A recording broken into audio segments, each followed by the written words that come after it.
जो कौमें टैक्स देती हैं फिर उनको सहूलियात भी मिलती हैं।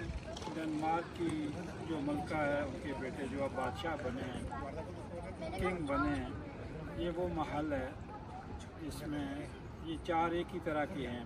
आप इन चारों को देख लें, जो आप देखते जाएंगे, जहाँ जाएंगे ऊपर है, ये सारा आप देख लें। इसी तरह सारा घुमा के देख लें।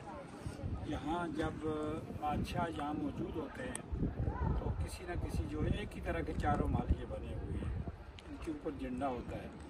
और ये वो जगह है जहाँ दुनिया का हर टूरिस्ट आता है। यहाँ कोई टिकट नहीं है, कोई फ़ीस नहीं है। जिस तरह हमारे गरीब मुल्कों में यहाँ टिकट लग जाते हैं, सिर्फ पार्लियामेंटेरियन ही जो है वो जा सकते हैं, वो चोर डाकू जा सकते हैं, लेकिन आम पब्लिक नहीं जा सकती। ये वो जगह है जो आम पब्लिक के लिए, टूरिस्ट के लिए कोई टिकट नहीं है।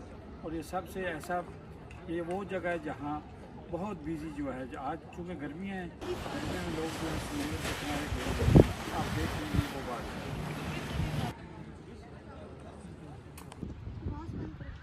नाज़रीन, आप देख रहे हैं कि यहाँ पीछे जो है वो मलका की जो है वो छोटा जहाज़ है। जब मलका बाहर जाती है समुद्र में सैर करने के लिए, तो ये जहाज़ जो मेरे पीछे आपको नज़र आ रहा है, तो ये नज़ारे आप देख रहे हैं, खूबसूरती का आप अंदाज़ा कर रहे हैं।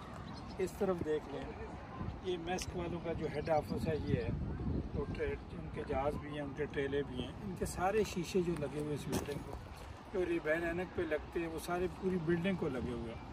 तो नाज़रीन, ये बहुत सारी अच्छी जगह हैं जो डेनिश लोग आप जो है वो टैक्स आपको फ्री है, यहाँ कोई टिकट नहीं है, देखने की आज़ादी है, बोलने की आज़ादी है, सैर करने की आज़ादी है, कोई पुलिस वाला खड़ा नहीं है, कोई आपको रोक टोक नहीं रहा। इसी को आज़ादी कहते हैं, इसी को जमहूरियत कहते हैं।